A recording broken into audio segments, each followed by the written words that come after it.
Hello, everyone. I'm Dr. Darsha, And I'm Dr. Altamash Raja, and welcome to Medicine Redefined. a podcast where we will explore the often overlooked but necessary components of health, what we consider to be the fundamentals. We will investigate topics and practices that can give you and your patients the best chance to optimize a healthy lifestyle. It's time to move the needle forward and put the health back in healthcare. Our guest today is Dr. Latifat Akintande. Now, by trade, she is a gastroenterologist. But in this episode, we're not going to be talking about shit. Her words, not mine, as you'll see later in the episode. Dr. Latifat is also a money coach. She works with women physicians to curate a rich life and help them build their net worth from the inside out. Now, what I love about this episode is that we're not necessarily going to delve into the how-tos, how to invest, how to set up a 401k or a Roth, etc., etc. This episode is really going to delve into the building blocks, something that Dr. Latifa is very passionate about when she coaches and when she has her online courses, which is your relationship with money. Now, this is a really big theme that is starting to circulate around mainstream. How do we view money? How do we view it in our childhood? What was the language that we always heard about money? And especially as doctors and as pre-med students, money is a big deal. We look at medical school and we say, wow, that's a lot of debt we're going to have to take out.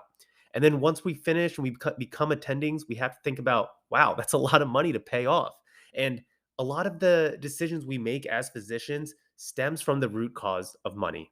So I think this is going to be a very valuable episode, whether you're in healthcare or not. I think there's just a lot of gems that she's going to drop throughout the episode that we all can relate to. Okay, without further ado, here is Dr. Latifa Akintande. Dr. Latifa, thanks so much for coming on to Medicine Redefined. Excited to have you. Thank you for having me. I am super excited to get to chat with you. Well, one half of your party, but we'll have fun. Right. It's all right. Well, I can say it now. I'm the fun one. Altamash isn't. So there, it's on record. I set you up for that one. So there you go. I appreciate it. Hopefully he's listening to that too. No hard feelings, Altamash, I swear. Well, we are going to be talking about money today, and we've had some episodes in the past about money, but nothing that we're going to be talking about today. Today, we're definitely going to be talking about the relationship of money, certain biases, things that you're an expert on and that you've really cultivated a passion for.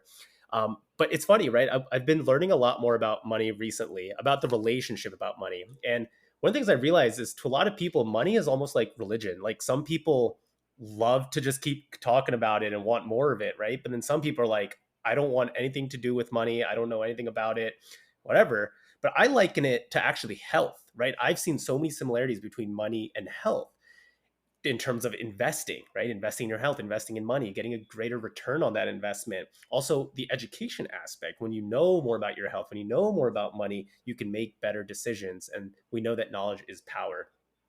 But let's back up into your journey. I want to understand how you became interested in personal finance. It's interesting. I feel like the things we end up being interested in are the things we're sucked at. So that's kind of how I became interested in money. I had no plans of talking about money. I had no plans of having a podcast or anything like that. In fact, the exact opposite. I was someone that knew zero about money. I moved to the United States about 20 something years ago. And I moved from Nigeria. And I remember my parents lived back in Nigeria. My siblings and I moved here. And the only education that I got about money was from a loved one, a kind family member who said, there's this amazing thing called a credit card. Just use it whenever you want. You can pay it up. Like, take your time and pay it up. Like, it's pretty amazing. Like, that was literally all I got. And I was like, okay, like, I didn't know better. But I actually did okay when it came to credit card, meaning that I wasn't accumulating debt or anything. But I went to undergrad in LA. I went to UCLA and then UCSF and then New York at Mount Sinai for internal medicine residency, and then UC Davis for fellowship in Sacramento. And what that means was I accumulated debt, right, through medical training and all that stuff.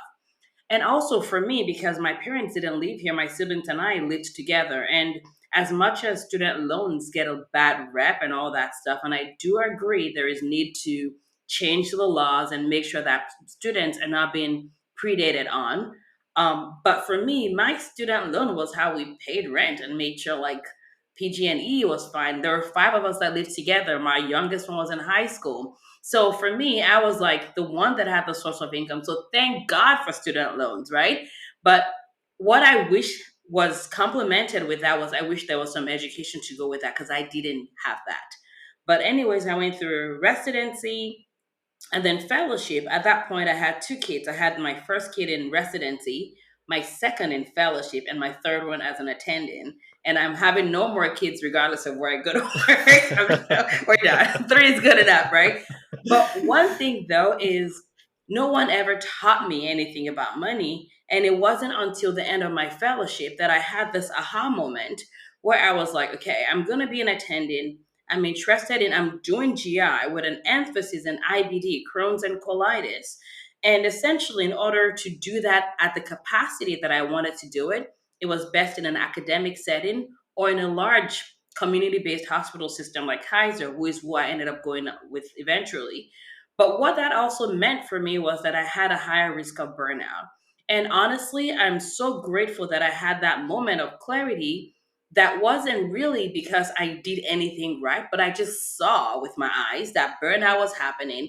And if I did not have control over my voice, if I didn't have control over my own schedule to an extent or the ability to practice medicine in a way that I felt was ethically in line with my value or conscience, I knew that I was going to burn out. And when I think about all the people that had sacrificed for me to be where I am today, that's not why the sacrifice, not so I can burn out, not so that I can have the regret of wishing I didn't leave my parents when I did, or my mother, who I didn't see for 5 years, not think it was worth it. So for me, it was like I needed to be in control and always have the option to leave no matter what. And that was the Yeah. best gift that I gave myself because that was what forced me to face my fears of where is my money? Who do I owe? Because I didn't know who I owed. I didn't know how much my student debt was. I knew zero. And so I literally 7 years ago had to start from scratch, and that is what started this journey. But my journey really was based on my fear of being a disempowered mom who would be apologizing to her kids for thinking she didn't have a choice in how she practiced her life. So that was what started this journey to money for myself, to learn from myself, not to teach anybody. Because at that point, I didn't even imagine I would be knowing enough to teach anybody, right? Hmm. But the other thing too was I thought there was a class that I missed in medical school where they were talking about money and I missed the class. Maybe I slept in or I was studying in a room without reception or something, right? But that class never happened because a lot of people that I was meeting through my journey were like, "Oh my goodness, I know nothing about money. I wish I knew about money. Like how can you break it down into a language that makes sense?" And that's when I realized that lots of people needed this help, and that's what got me semi interested in potentially starting Money Fit MD. I love that. It's really turning the weakness into a strength. And I don't think there is a class in medical school. I mean, now they're starting to put some in there for a lot of the students, and they're naming it humanities courses. So it's getting better, but I still don't think it's to the point of where we need it. And for the listeners, I think most of them will understand this because most of them are in the healthcare space. But medical school, we're paying an arm and leg for. Residency, you're not getting paid much. Fellowship, you're still not getting paid much, and let alone you're on the coast, so you're in California and you're in New York, so cost of living plus having a child in second and then third. So I mean, I really think when it comes to burnout, right, people really think about, oh, the patients and the charting and the nonstop hours. Absolutely. But being a woman in medicine, especially having kids through it, right, I think this is one of the topics that unfortunately gets discussed so often, is being a woman in medicine. Do you wait to have children, right? Like until you feel like you can be more financially free and more financially independent when you are an attending? Or, if you're 31, 32, like what do you do, right? And these are real questions. And, as a guy, obviously I'm not thinking about it as much in my 20s, but now that I have a wife and she's not in medicine, but having co-residents, I mean, this is something you start to think about and empathize with. And so I think it's very important that we do have these discussions. I am interested in your story coming from Nigeria to here. What was your relationship with money, especially as a child? What did your parents kind of teach you, and how does money? What's the language of money in Nigeria? And when you came over to the U.S., how did that kind of change for you, if it did at all? That's a great question. I don't think I've ever gotten that question specifically about money when I was growing up by other people. I think about that. I wrote about it in my book, but I don't typically get that. So kudos. Interestingly, my parents didn't talk much to us about money. Money was sort of like what adults took care of. But what I observed was the difference between my dad when it came to money and my mom with money. My dad worked outside of the house. He was the one that earned. My mom used to be a teacher. Not neither one of them were college educated. But when we were really, really young, she taught. And then once we started getting older, she pulled back to start being a stay-at-home mom. I have six siblings. There's seven of us, six girls and a boy. So her thought was if she was going out and coming back at night, all of her girls were going to get pregnant. So it was like, I better Yeah. stay home with this crazy kid. So that's what she did. And I truly, truly appreciate her sacrifice. But what that cost was there was a separation in almost like their financial class. Like he had the money, she did not. She had to ask permission for a lot of things. And honestly, I saw how that could affect a relationship. And I think that for me, growing up, that was part of where the idea of women should have their own money came from, where I always just had this. I didn't know how I was going to have money or how I was going to earn it, but I just knew that money was a tool that gave people some authority, if that makes sense. Like money gave people the confidence to speak. And, there were times when there were stuff that came up and people didn't necessarily judge fairly because they took the side of the person that had the more resources. And so I saw the power that money had in that regard. Of course, my relationship has changed from that to being a healthier one, I would say. But that was where the fear of not having may have started for me, and seeing that money really is a tool that gives you the power or increases your ability to strengthen the power of your voice. And my voice, honestly, as a human personally, is probably one of the most important things that I have. And I believe that as physicians, our voice is also one of the most important tools that we have. And the quieting of our voice and the silencing of our voice, whether you're a physician, whether you're a nurse, is part of why healthcare is the way that it is today. So, in my opinion, if we want to change the landscape of healthcare, we have to do better by teaching people about money. But I also wanted to make a comment to what you said earlier about medical education and increasing financial education. That part I'm really happy and excited about, but I also am a little skeptical about the extent of the efficacy of it because currently the healthcare system thrives on a very unhealthy relationship, on an abusive relationship between the healthcare system and physicians, the healthcare system and nurses, right? And that system thrives by making us think that we don't have a choice, by making us think that we're dependent, by making us think that this is our only source of lifeline, right? So I would be really curious to see, because the approach that I talk about money is helping us take our power, because I believe a healthy relationship is not one where there is a discrepancy between the powers. It's one where both parties come in power, so they're both there to serve. Right? It's not one being less than the other. It's both of them powerful, so they can both live in their power. So until that is a conversation that comes into healthcare space on financial education, I'm not going to be satisfied yet. I like that. Yeah, no, I totally agree. I don't think it's going to be even close to the base that we really need the education to be at.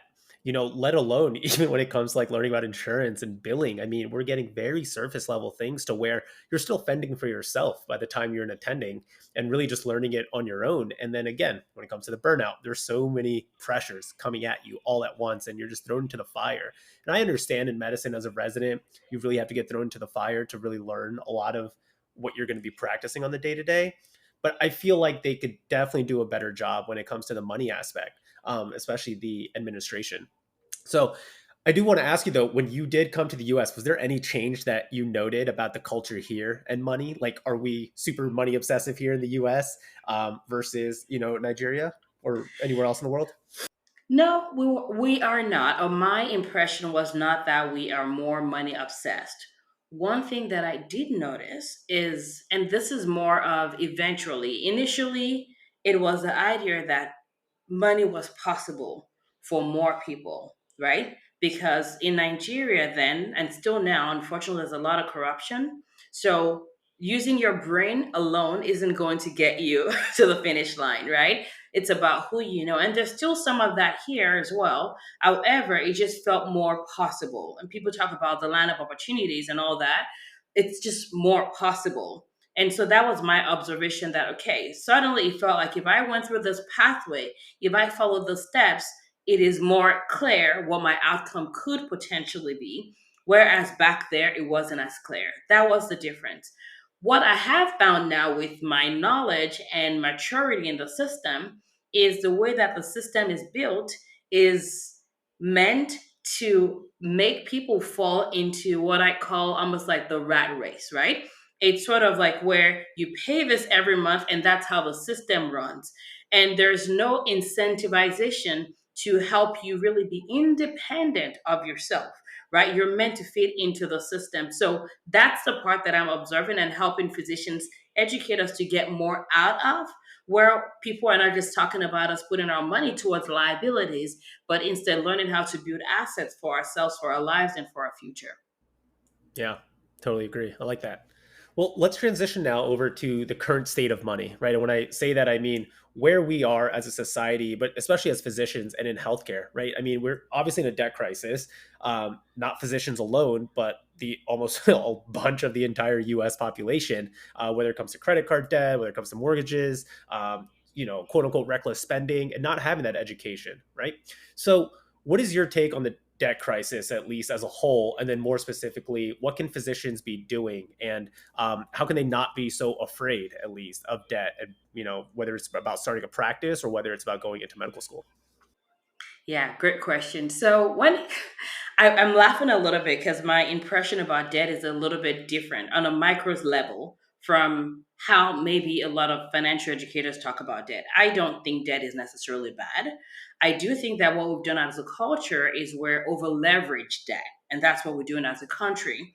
We're over leveraging debt, which could be a bad thing, right? We're afraid to make tough decisions, right? And that way, because you're afraid of what people are going to think, how people are going to vote, we're making decisions that is a little bit short-minded or short-sighted, not long-sighted, because we're going to pay for whatever debt we have as a nation. But that can make people start to think that debt is bad. However, I tell people it's the same thing as a knife. Is a knife good or bad? I don't know. It depends on the hands that waves it, right? So literally, debt is like that. Is debt good or bad? I believe debt is neutral. And the reason why I say that is this is actually something that I feel pretty passionate or strongly about. And it's the fact that debt by itself, right? High interest debt, I'm not for that. But what you're using the debt for is also really important. Is the debt going towards buying things that increase your net worth, or is it going through things that decrease your net worth? Unfortunately, a lot of educations that women and minorities have gotten is sort of like the debt is bad, which is true in a case when a lot of the material that's been advertised to people is commercialization of things like paid whatever, payday loans, go buy the newest shoes, go buy the newest TV, buy the biggest house you can buy the newest car you can buy, right? All that stuff. I agree with you and everybody else that using debt to buy that takes money out of your pocket in the long term, does not increase your net worth. But if I take the same amount of debt that I would put into getting a car and I use that as a down payment towards an investment that is potentially going to be putting money into my pocket, and I make sure that what I'm making from the cash flow, the return on that investment, is paying the debt plus some, increasing my net worth, and I have a good amount of rainy day funds for it, I call that wisdom. Right? Again, so debt is neither good nor bad. It now becomes a question of what are you using the debt for? Is you buying an asset or a liability? But also number two, are you making sure you're not over leveraged? Where if something happened to your primary income source, you have the emergency funds to be able to take care of paying for this. So my opinion about debt is a little bit different. And honestly, I'm so grateful about the way that I use debt. I'm grateful that I had it to pay for my student debt. Again, don't get me wrong. I'm so certain that there needs to be a change in how student loans and the amount of student loans and how that is used to fund the society. However, if I didn't have access to student loans, I would not be a physician today. And the way that I think about my MD degree, or my, if you're DO, MBBS, if you're RN, the way that I think about our degree is not a terminal degree. Our degree is a seed that we can use to plant into whatever tree we want. So when we start to think about the fact that our degree can open doors, like when I'm talking to people in finance, it's like my degree opens doors because there's a baseline level of trust that humans have screened through for me to escape, college. I made it through medical school, residency. At some point, somebody should have stopped me if I was like really, really crazy, right? Right. So there's a level of trust that people have in me, even when I'm in non clinical settings. There's a level of expectation that they have of me that, okay, I've proven that I can use my brain to an extent, right? And so, if today, if I decide that I no longer want to practice medicine, or I want to pause in medicine, or I want to diversify outside of medicine, I still believe that my degree can still be like a passport that gets me access into places that I may not already otherwise have. Man, I want to bathe in that. It's good, right? I mean, we had a previous guest, Beth Frades, the president of American College of Lifestyle Medicine, come on here, always talking about how the MD, the DO, that degree is a launching pad, right? Which is what you just stated. And a lot of physicians think it is a terminal degree. Like, oh, I got my MD, I got my DO, or whatever degree you have, and that's it. You're now siloed into that practice. But more than ever now, with social media, we were talking offline about how we can do podcasts virtually. Like, there is so much more opportunity now to really brand yourself, put yourself out there in other passions. And even yesterday, had a recording with Dr. Jess Daigle, who does concierge medicine for newborns. And she was even talking about how, as a physician, you don't have to just have one life. You can have multiple lives. And I think this is also the debt that you're talking about, is how can we use that to propel our future passions, our future dreams. So I absolutely, absolutely love that. I did want to ask, what mistakes do you think most physicians make when it comes to debt? I will say when it comes to debt or money generally, because if we're going to get back to that, then I will keep it to debt. Sure. Okay. Both, So when either it or. comes to either or both, when it comes to that, I will say one of the mistakes that we make is we haven't trained our brain, sort of like our money brain, to be able to differentiate between what's an asset versus what's a liability. That's the biggest one. When I graduated from fellowship, nobody asked me what I was going to invest in. Nobody asked me any assets I was going to buy. The question was, so what house are you going to buy? What purse are you going to buy? And there's nothing wrong with any of Mm, that. But if we follow what the public expects of us, which is to buy the big doctor house, to be all glitzy and shiny, to be investing or not even investing, to be buying things that's not going to improve our overall wealth and ownership. That's going to cause us problem, and that's one of the mistakes people make. Number two is buying a house that is just too much, right? Just too much. Again, people think that they're going to need a lot of space in future. People assume that they're going to stay at the jobs that they have, and honestly, you may. However, with the way that medicine is these days, number one, you always want to have the freedom to walk. Our freedom is the most important part of our lives, in my opinion. And it's not so that you can practice medicine in a fear based way, but it's just so you can give yourself options. So when you buy a house that is too expensive, it's not putting money into your pocket, and it's taking more than a third of your paycheck home, you are, without thinking about it, making yourself be stuck, dependent on the paycheck that's coming. And when that paycheck doesn't come, or when you think there's a threat to it, just by being human, that is going to accelerate your rate of burnout. So, those are some of the most important mistakes that I see, and also over leveraging, right? Over leveraging, paying too much in interest rates, right? If you have a bunch of credit cards and you're paying 20 something percent on that, you are literally going to be taking out of the money that you could be using to invest in things and paying that off as interest to someone that you are their source. You are an asset to them, but what you're spending the money on is a liability because they're using your money to buy their private yacht while you're mhm. not even having any ownership of anything at all. So I like it when doctors have the Yeah, yacht. I was listening to the Morgan Housel podcast, right? Who I know, I'm sure you know of, who wrote the book Psychology of Money, Hmm. and he talks about how we buy things thinking it's a sign of respect or that people would respect us, right? And especially as physicians, when you're going through all these grueling training, you believe you deserve it. Of course, you deserve it, right? But there's obviously a certain limit that you need to cap yourself to. But he also talks about how people will actually respect you more for humility than they will for the fancy yacht or the fancy car or the fancy purse, watch, house. Those things are fleeting. People will look at it, blink an eye, and say, okay, cool, right? Because more people, everyone in this world thinks about themselves more than they do to the person that they see across the street or whoever. Um, so just a little bit of information there that I've learned from listening to the Morgan Housel podcast as well. Let's go back to education. So I know I've been shaming the medical education system in regards to not teaching us personal finance, but honestly, I mean, it's the entire public private education system in the U.S. I mean, I don't think I got a lick of it from K to 12. Undergrad, absolutely not, unless you're a business major, maybe. So, but let's stick to at least medical education. If you could create a curriculum for medical students, residents, whatever it might be, what would you put in there? What are those things that you think that are super essential for us to learn?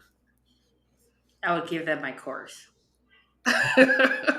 Which will be That's what linked. I would do, but but I won't. So here's what. So okay, I'll go back to what we started with. Money is interesting. Okay, so there's a 20% of money that is the numbers. That part is straightforward. That part is what you can talk about your 401k, your 403b, and all that stuff. The 80% of money is the psychology part of it, the mentality, the mindset part of it. But the thing about money is this. One, if you listen to my podcast, I talk about building wealth from the inside out. There's a reason why I say that. Because the best place we want to be is to not be controlled by money. The best place we want to be is to be so good by ourselves, to be so well by ourselves, to know who we are by ourselves, that money becomes just an extension, the same way a woman would use like a mascara or someone would use a makeup. It is just to augment. It should not be to define ourselves. Whether we have it or not should not make you more amazing, right? So, a lot of what I start with is talking about the relationship ourselves, our relationship with ourselves. That has to be the core if we want to really talk about money in a way that is healthy and completely wealthy, right? Because a lot of times, right, you will see people, you are talking about the spending part where we're spending so that we can start to feel a certain way about ourselves or so people can see us a certain way. But there's also the extreme part of things, which is where you may be trying to get to a certain net worth so that you can think you're finally successful. So you can think you finally deserve to be heard, right? So maybe you already deserve to be heard. Maybe you already are amazing as you are, right? But we don't think about the fact that if we don't build that relationship with ourselves first and foremost, there is no amount of money, no amount of possessions that's actually going to make us feel or think what we want to feel. So Right. the best way I think about it is imagine someone standing in the, I don't know, storm and just solid because they're good no matter what. They're good with money, they're good without money. When you get to that place, you actually are going to grow your net worth because without even trying to like obsess over budgeting and crap like that, you now are like, I don't need to overspend to make myself feel good because I'm already good. I don't have to spend to make people like me because people pleasing because I'm already good. I already know that my time with my family is important. I love them. They love me. That matters more than anything else I can buy. So whatever I buy now becomes a bonus, right? I know that my identity is not set in money. So I'm willing to invest my money because if I lose my money, which is a risk whenever you invest in anything, I'm still good. I will know that it's a lesson. It's not like I'm afraid of how devastated I would be if I lost that money because my identity is so tied to it. So when we actually do the work of really getting slow cooked from the inside out, money becomes super easy. And I promise you, your net worth will grow without you having to like figure out how to invest in the newest, flashiest thing or fall prey to whatever that cool get money quick thing because you think when you have that money it's going to give you freedom. You think when you have that money it's going to make you a better person. Maybe you already are that person. So that is where I will start the work because when we start that, guess what? We also become less dependent on patient reviews. And when you're less dependent on patient reviews, you will be a better physician, right? I will give you an example. I had, I told you earlier that I'm a sabbatical right now. I love where I worked clinically. They do not have a formal sabbatical, so I had to quit. So, but I loved what I do. I love my patients. It's an honor of my life to be a physician. I get to work with diverse patients. I work with really complex IBD patients of all colors and shades. And I think I'm a decent physician. So it's actually, we're an asset to each other. I love most of my patients who love me, right? And I think it was last year was one of the awards that I got at work. And what they did with this award, it was based on like patient reviews and also what your colleagues thought about you. And what they asked us to do was they're like, okay, go around and share why you think you were nominated for this award. Hmm. Okay, so you have to say it. And I said, because I say shit all day at work. And they laughed because they thought I was joking. But it's actually not a joke because it's the truth. The reason why I'm a good physician is because I practice medicine with authenticity, right? And I'm able to practice medicine with authenticity because I do not need, actually stop reading my patient reviews. I stopped years ago when the pandemic started. I decided that it was going to be one of the things that I did for myself for wellness. Coincidentally, I actually happen to have one of the highest patient review scores in Northern California in the healthcare system that I'm in. The reason why I say that is not to brag, is to let you know that when we practice medicine authentically, it's an asset to ourselves and it's an asset to our patients. And when we don't care about the reviews, people think it means we're going to suck. No, it actually means you become yourself. And if you practice in medicine in this day and age, I hope you're a decent human being, right? And the same exists for money. Like when you know that you're there because you want to, because your finances are taken care of. It's not because you have to. It's impossible to not be a good physician to the patients that you're taking care of. Hmm. It's funny. Now I understand why you wrote that in your bio on your website. That you say shit a lot. I do. I do. I'm a GI doc. That's how I get paid I like it. clinical. I like it. That's great. That's fantastic. No, everything you said there, I totally agree with. I think, I'll paraphrase. I think it was Jim Carrey. It was Jim Carrey who said that he wishes everyone in once in a lifetime can get rich and famous just to realize that, it wasn't cracked up to be what it is, and that you still have all the atrocities, all the things that bother you still go on, right? And money's not the solution for that. So definitely something that I've been more interested in is the relationship with money, right? And before even reading, and I mean, I'm guilty of this, reading Rich Dad Poor Dad or The Simple Path to Wealth, and a lot of these books in terms of how do I make more money? Well, before you got to do that, you have to understand your relationship with money. What is your understanding of it? How were you brought up as a child? How did your parents teach you money? All those things. And so I'm really, really it's I'm happy that's part of your course, and that's something that you really highlight. Um, I do want to talk about women physicians, because that is something that you're a population that you specialize in. Tell me why women.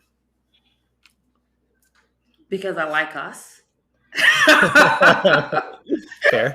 No, I think honestly, the reason why women was because when I started learning about money, I just was having a hard time understanding what people were saying when it came to money. I almost had to take the money out there and interpret it for myself and make it into a language that I could understand. Right? So that was one. The other thing as well is when it comes to money, there's a lot of shaming and judgment.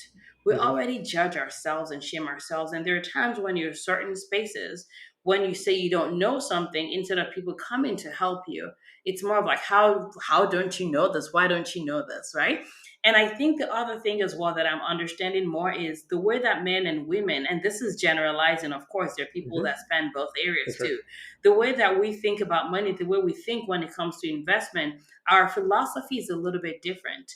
And so what ends up happening is when women don't find people that they identify with talking about money and approaching it in a way that makes sense, they end up staying out of the game, and that is hurting us. In fact, before this call, about an hour or so ago, I was guest coaching in someone's program. It's a woman physician. She has a program for physicians, and she asked if I could come talk to her people, which I did. And, she just posted on Facebook, and I was like, oh my goodness, mind blown. she's never heard money talked about in this way that just is empowering. It's not shaming, and you get the juice out of it, and you get off the call, and you're ready to go take action. And at the end of the day, that's what matters the most. Like, it's not about bragging, right? It's about just getting empowered to go do what needs to do, invest, know where your money is going, diversify, and all that other stuff. But unfortunately, when the voices are not diverse enough, right? It literally makes it harder for women. So my book is coming out next week, and as part of the process, because sometimes when you write something, you're like, is it good? Is it not good? Because we all doubt ourselves, right? So I actually had the book shared with a few people. And one of the women that I shared it with literally sent me a message on Facebook, and she was like, this is the first time that I've read a book where I feel like my voice is heard, right? And this is not someone that's new to money. This is not someone that's never done money before. But there's no one size fits all. There are some people that my book is never going to apply to them or be helpful for them. The same way the current state that exists is not helpful or serving a huge subset of the population. And that's what I'm here to help with. Yeah, and talking about having a voice, right? I think we can all agree that throughout time, history, women had certain biases towards them, especially when it comes to finance, right? I think when most people have a schema of Wall Street in their head, it's going to be a white male in a suit, right, rushing down with a cup of coffee, possibly yelling, but it's always been a male-dominated sector. And I was listening to a podcast as well. I believe it was Erica Kohlberg, and I forget the guest's name, Sarah Krug something. I can't remember. Maybe I'll put in a resource in there for people to listen to, because she started a platform for investing that was for women. And the entire goal too, I think, is there's now this kind of uprising to get women to understand and educate and be more independent, and not have to be tied down, quote unquote, to whether it's their spouse or whether it's to institutions, and so that they can have, like you said, more empowerment. I'm curious, from your words and your experiences, what are some of the biases that you may have felt throughout your training and just overall when it comes to money? Absolutely. I mean, number one is just the shame and the judgment, to be honest with you. It's, when there needs to be safe space for, medical school was hard, residency was hard, fellowship was hard. I had family responsibilities throughout all of that, even before I had kids. And as a parent in medicine, I mean, I remember my first child, I was literally in the ICU doing rotations at like 30-hour shifts at 39 weeks pregnant, right? And so the idea of like taking time to go learn money wasn't something that was necessarily on my agenda. But whenever I was ready to, a lot of the voices out there just were, it's like, how come you don't know this? Just not kind, if that makes sense. And so that was one of the biases that I felt. And a lot of the women that I come through my platform and served have said that they are grateful for that non-shaming, non-judgmental approach to money, where it's okay to not know. It's just a data point.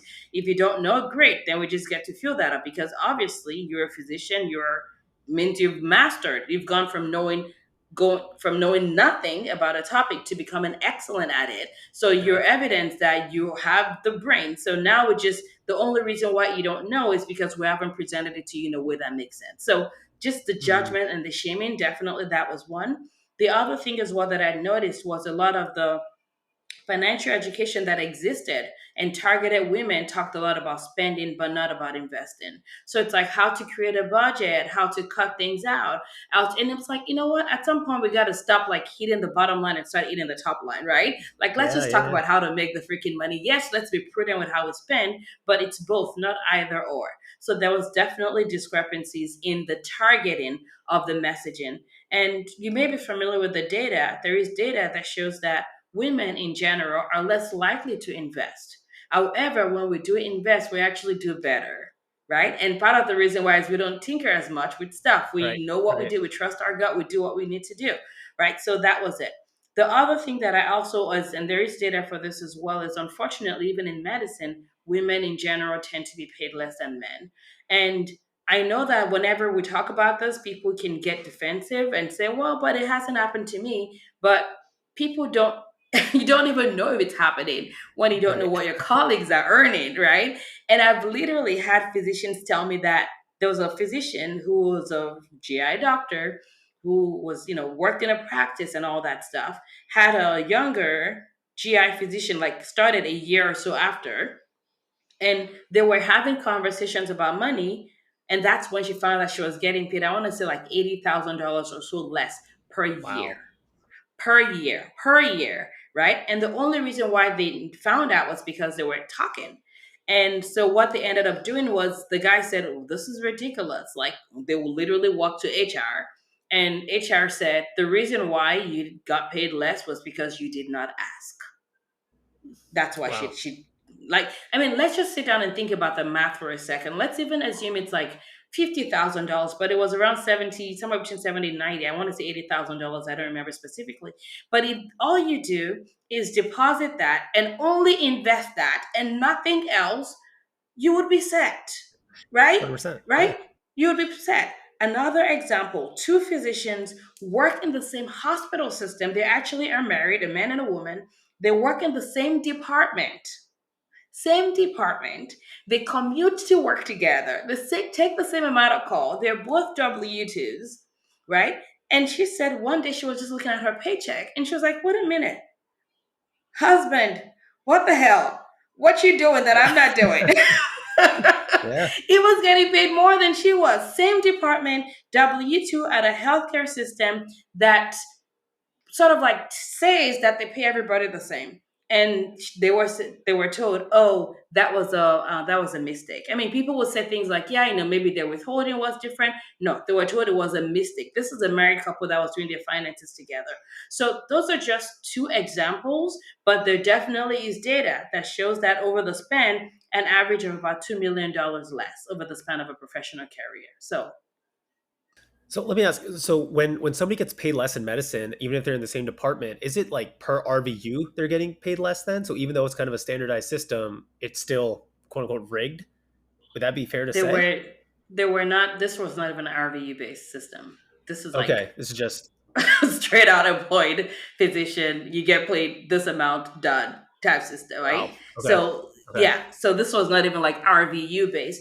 And to be honest with you, and I want to make sure that my goal is to educate and my goal is to equip.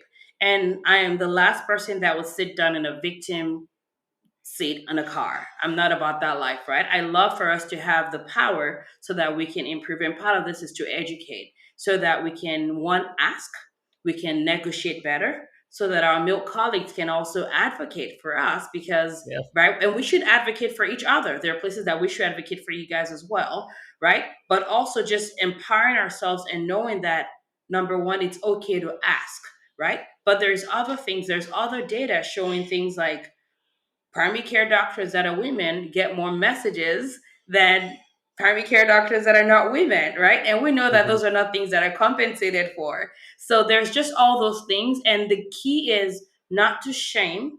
The key is not to guilt anybody because there's nothing wrong with privilege, in my opinion. The problem is just when privilege is backed with scarcity mindset, then there's a problem, right? Gotcha. So that's the point here is for us to educate, empower, and advocate for each other. Love it, love it, and I feel like that's what you've definitely been doing here in the last 40 minutes. Um, offline and during this conversation, you said you're on sabbatical and you're actually in Curacao right now. Take me through and help me understand why or how women can take sabbatical, or even men, and why they should do it. Oh, any human should take a sabbatical Yeah, if they yeah. want. That's my my thought. Well, to be honest, so here's the deal. I will be honest with you. Like this was not something on my dream list. This is not where I got into medicine, became an attendant, and said, "Oh my goodness, I cannot wait to take a sabbatical." No, none of that. I love medicine, and I keep saying that, and part of it too is I think there's a fallacy that when people can only take a break when they're burnt out, which is a Hmm. fallacy. Anybody should be able to take a break if they want to. There's also a fallacy that when you start to do things outside of medicine, you love medicine less. I love medicine so much. Like I'm crying, my patients are crying, but also like we're all like a whole big mess, right? Yeah. So I decided to take a sabbatical last year. And part of this is I believe that we should plan our finances so that it gives us the option to live the life that may happen. Nobody knows what the future is going to hold. I lost my dad about 2 years ago. This was a man that didn't have any health issues at all, none, and literally died 3 weeks after a diagnosis of pancreatic cancer. Like, no medical issues, died 3 weeks after, right? And he died at the age of 68. And 68 is what, 3 years after traditional retirement age. And a lot of my philosophy about money has always been it's not your money or your life, it's your money and your life, right? Mm. It's not just about earning money, it's about creating an impact and living the life that we created to live. And so for me, it was when my dad passed, it was just a reminder of the time that life is no nothing is promised. Like, retirement is not the place to put your future goals of time and all that stuff. So last year was when I decided that I was going to take a sabbatical. And, I talked to my husband about it, and he was like, sure, let's do it. And we decided that we're going to travel with our kids. So we are traveling. We're going to about 15 countries over the span of a year. We live in California. We've done New York, New Jersey. I got to show my oldest where she gave birth, where we gave birth to her in New York. We showed her her first apartment where she lived in. We just were able to trace down some of the paths for her. And now we're in Curacao. We're here for a few weeks, and we'll do Aruba, Bonaire, Europe, Nigeria, Southeast Asia. And, the way that I'm able Amazing. to do that is the same thing that I preach every day when it comes to money. There's nothing complicated about it. It just takes diligence and building the mentality and the habit, right? It's knowing where your money is going. It's living a life of want, a life where you're not relying on other people's opinion, right, to validate you in any shape or form. That way you can take your money and invest in stuff. Diversifying your income source, right? Not just only Hmm. focusing on your active income and thinking that that's the only way for you to make money, but diversifying between active and passive or semi passive ways so that if your clinical income was to suffer, you would still be okay. So it's the same stuff that I preach all day. And I guess I just get to leave that out now this way. Yeah. What do you say to people who say, Dr. Latifa, you're a GI doctor. You make so much money. I could never afford to do that. I love that question because I have so many clients that are like kicking that out of like the water, like so bad. Like, literally, I will give you an example. One of my former clients that just sent me a text today, who primary care doc, negotiated well, is earning great income, actually earns almost what I earn or was earning, earns really well, badass leader, did a lot of work during COVID, advocated, heads her department, board of directors at a hospital, and literally currently right now in DC advocating for important healthcare stuff, primary care doctor. Pediatrician, nothing's changed, same income, works zero point 0.9 FTE, diversified our income. Listen, the key is there's always going to be a reason why we think we cannot. And there are many GI doctors, many ortho doctors that are broke. So at the end of the day, yes, the more you have, the more you have to work with. But at the end of the day, what I want people to understand is I want you to advocate for yourself and make sure you're getting paid well, appropriately. You're not leaving money on the table that you don't want to leave on the table. And when I say that, it means that, I mean, you and I right now, we're talking for free. The person that I went to go coach in their group, I decided to do it for free. You could say I'm leaving money on the table, but it's money that I choose to leave on the table. So I don't believe that we have to earn from every single thing, but that's a choice that we get to have. But if you're someone that is leaving money on the table that you don't want to leave on the table, then I want you to get that money. And that's why I think we should be paid more equitably or less is it disparately? Whatever, that English word. I don't know what it is, but you know the English word, right? But the important thing is that planting seeds is the most important thing.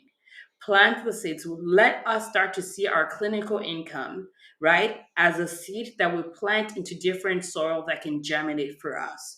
Yes, if you have more varieties of seed, you get to have more variety early on.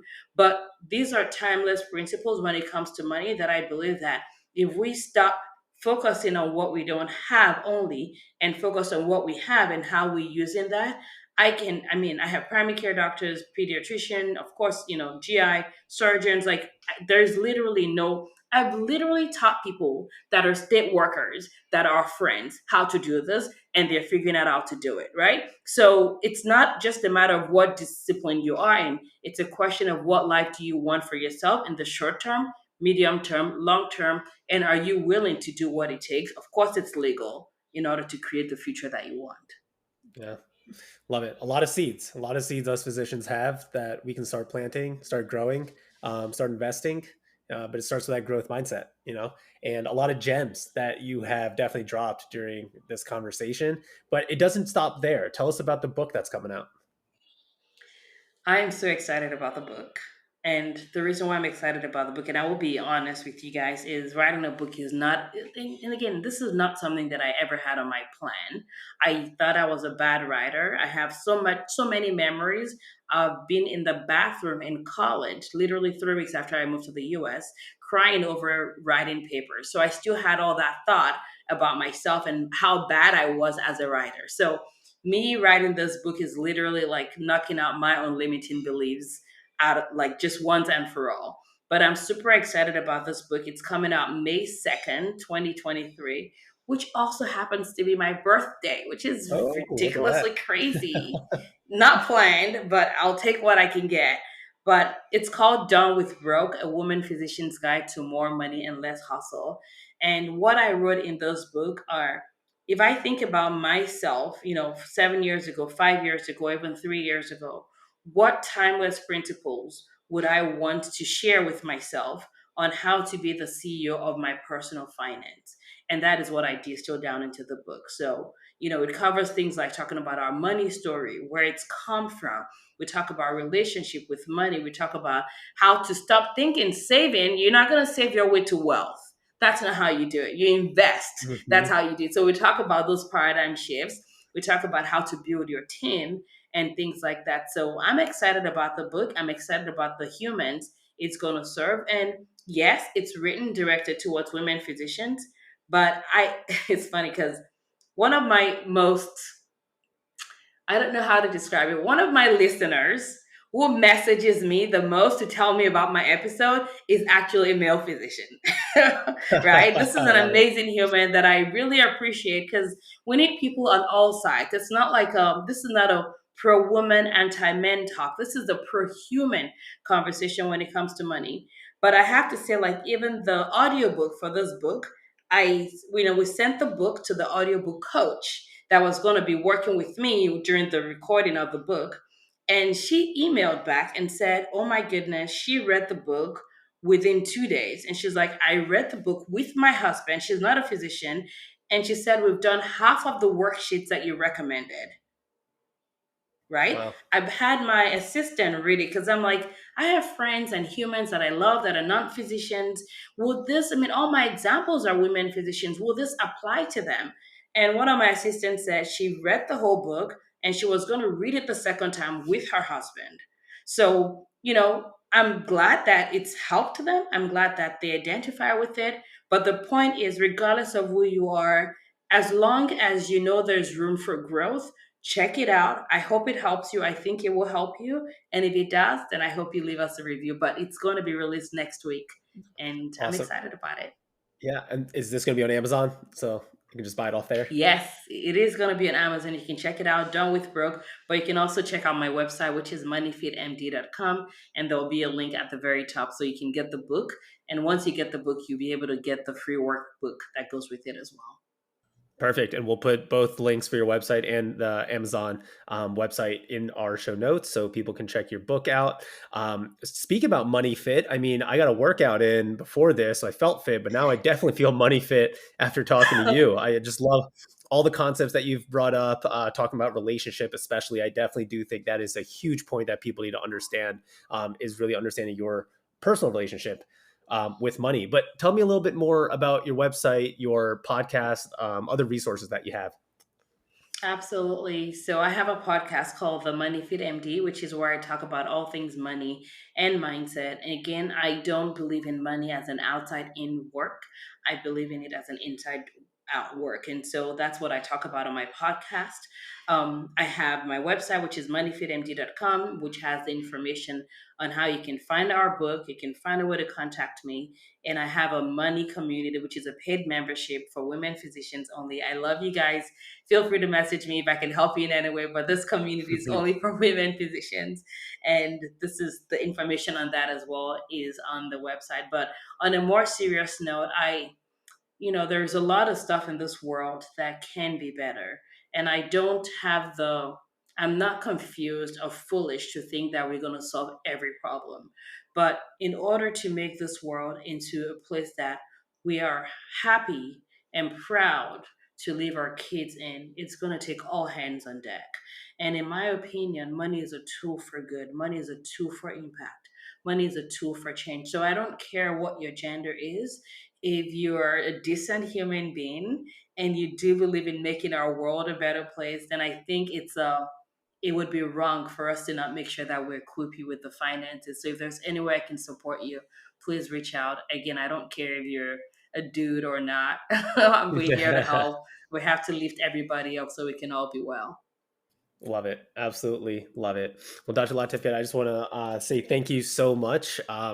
Thank you for taking the leap, for turning your weakness into a strength. That's obviously not an easy thing to do, but you've definitely empowered yourself through that journey. You've definitely empowering others. Super excited for your book, your energy, and just the value that you provide. Again, I'll reiterate it for you, but this is such an important topic when it comes to support, when it comes to reducing burnout, when it comes to self-esteem, right? And even happiness. I don't think money equates happiness, but having that understanding about it and safety definitely, I think, can equate to that and make us a little bit more worry-free. Now, our last question that we ask is, and you can answer this from a finance perspective if you want, or however else you want to answer it, is how do we put the health back in healthcare? I think we put the health back in healthcare by decreasing burnout for physicians and all healthcare workers, for empowering them financially so that they can practice medicine because there's nowhere else they would rather be. And I think that's how we're going to do that. Dr. Latifa, thank you. Thank you for having me. Thank you so much for doing the show. And that's a wrap. Thank you so much for tuning into this episode. Now, our mission is to spread the good word to as many people as possible. So if you could please help us out and share this episode with anyone that you think could gain value from it, that would be amazing. Please also rate and review this podcast on our website, medicineredefined.com, or right here on your favorite podcast platform.